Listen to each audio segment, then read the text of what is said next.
part too. You're expecting love and everything you're meant to give to yourself from other people. And that's not fair. First, towards yourself, and second, towards others.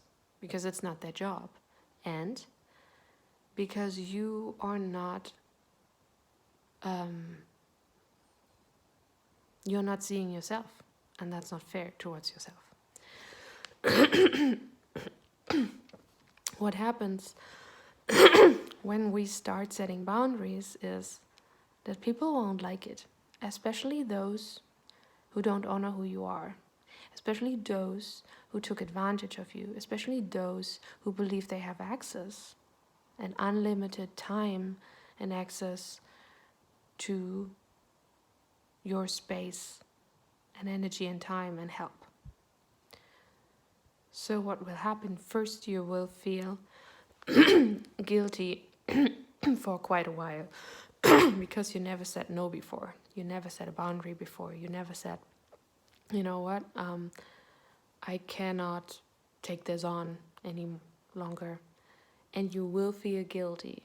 And that's normal. And you will feel like it's wrong. You will feel like, something. Because your belief system was based on I overgive, so I receive from other people what I need to survive. Love, compassion, and so on. But that's not the truth of it all. The truth is that you fill your own cup with love, compassion, empathy, all that you want. And then you know who you are, your potential, your talents, and then you can give from that full cup. And then you will receive much more love because you're giving with more grace and ease and flow and ability and authenticity.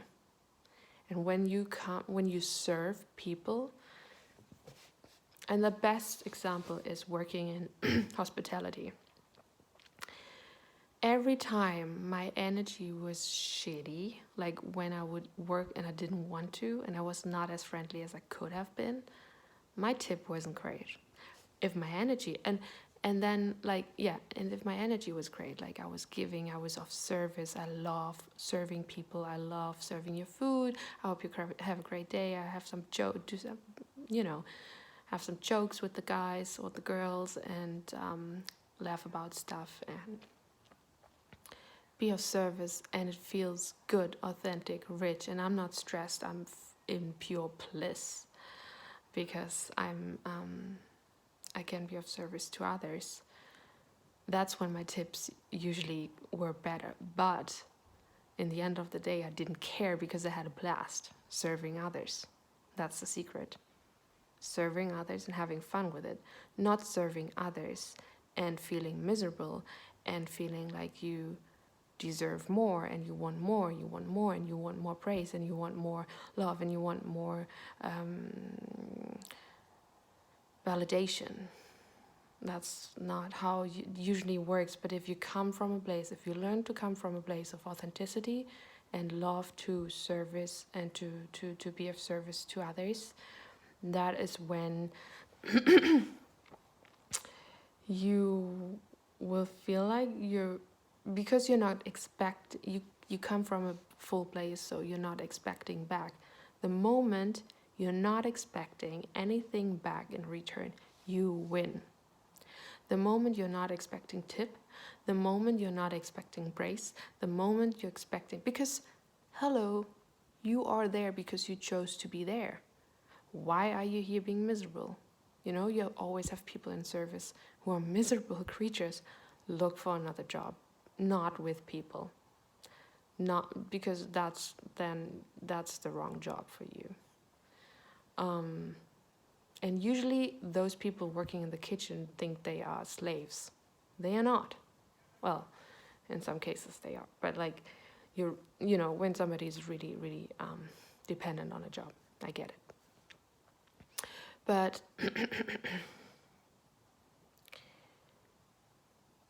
the moment you set boundaries, it will feel wrong and it will feel you don't deserve it, and people will get triggered. But those people who took advantage of you, those people who don't like your boundaries, are usually those who took advantage of you and your service. So it will take a while, maybe like if you start to set boundaries constantly, like every day you set a boundary and maybe overdoing it, you practice it, and after weeks you might get it right and it's not, and you're not feeling guilty anymore. And then comes the time when you're like, okay, I'm fine. I don't have to over emphasize my boundary. I'm okay now. Energetically, it's a match as well. Because first when you communicate it, but you're not there energetically, people get triggered and you will feel guilty for setting a boundary. But if you practice, and at some point you're so practiced that you don't care about other people's trigger anymore, you got there energetically. And the moment you got there energetically is when it feels like you deserve to set a boundary and it's okay, and you don't have to apologize or explain yourself.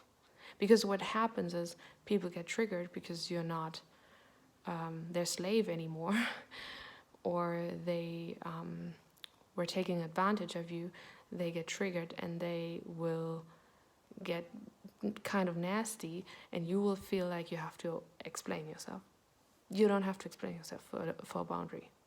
You can say things like, this is too much. So those people who are triggered are not your people. Who are your people? The people who will say, thank you for letting me know how to love you right. Thank you for letting me know your boundaries so I can treat you right. Thank you for letting me know that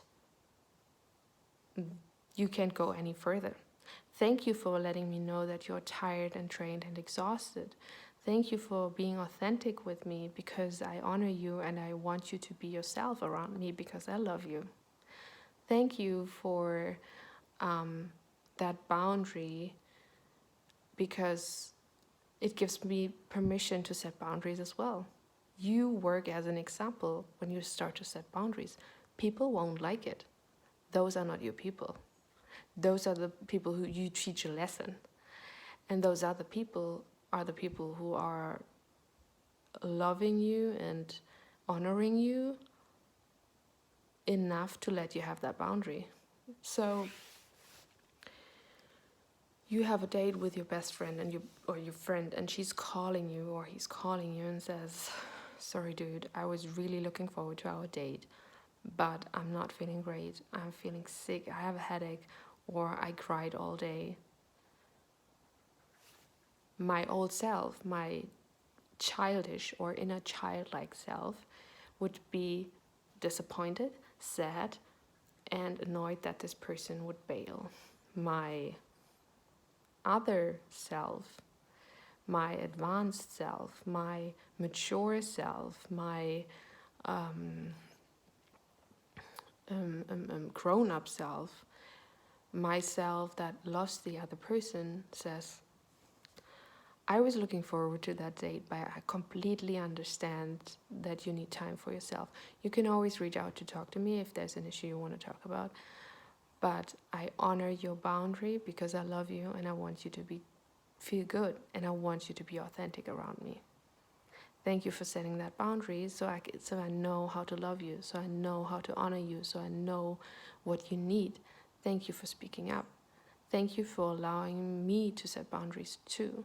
Because if that person sets a boundary, you got permission to set boundaries with that person as well. And you got permission to be who you are too. Yes, you will be disappointed. And you can say, I'm disappointed, but I love you and I want you to be good. We check next week if we can meet up. That's the mature thing to do. And sometimes it's really, really difficult to choose maturity over our feeling of betrayal, lack, disappointment, or rejection, right? But if you love yourself, you are able to love others. If you love yourself, you put yourself in the shoes, you empathize with that other person, be like, oh yeah, if I would have a headache, I wouldn't want to sit in a busy restaurant having lunch with my friend who I love. But if I feel like shit, I don't want to go out. There are those days where you just can't. And everyone has permission to set a boundary on that day and say, I can't make it. I'm sorry. I love you. Thank you for telling me this. That's the mature thing to do. And it takes lots of work and effort and honesty to get there, I think, for a lot of people, because we always feel betrayed and we are disappointed, and we cannot admit that it's disappointment because it's uncool. So we are just like, meh, pissed, but don't really communicate it. But the mature thing is to say, thank you for letting me know. Thank you for being honest. Thank you for being authentic around me. I love you, I honor you, and I want you to be yourself, and I want you to be in a good state when we meet up.